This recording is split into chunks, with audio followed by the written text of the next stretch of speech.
हात फिरे तिथे लक्ष्मी वसे या उक्तीस अनुसरून स्वच्छतेचं साधन झाडू।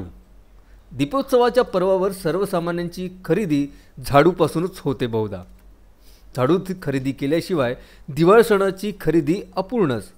पूर्वजांनी झाडूस लक्ष्मीचे स्वरूप देत वापरात येण्यापूर्वी हळद कुंकू व थोडे पाणी टाकून पूजन केले जाते। आजही ग्रामीण भागात जुनी मंडळी ही परंपरा राखून आहेत। दिवाळीत लक्ष्मीपूजनाच्या दिवशी झाडूचा पूजेत अग्रस्थानी सहभाग असतो। हल्ली मात्र राहणीमानाचा दर्जा जीवनशैली बदलल्याने पारंपरिक झाडू फळा केरसुणीच्या जमान्यात उपेक्षित होत आहे। आधुनिक काळाच्या झाडूचा वापर कमी झाल्याने मागणी घटली आहे। झाडू बनवण्याच्या पारंपरिक व्यवसाय करणारा मातंग बुरड बसोळ समाज रात्रंदिवस मेहनत करूनही त्यांच्या घरातील आर्थिक अंधार मिटत नसल्याचे चित्र दिसून येते। झाडू बनवणारे जंगलातून शिंदीची पाने आणून वाळवून त्यापासून झाडू तयार करतात।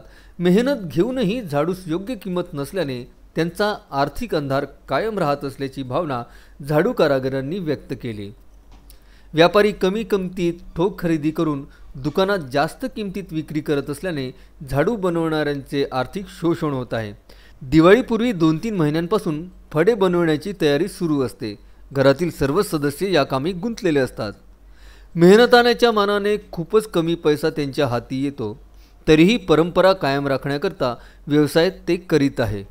शेवटी त्यांची दखल कोणी घेईल काय, असा सवाल झाडू तयार करणाऱ्या एका वृद्ध कारागिराने केला आहे।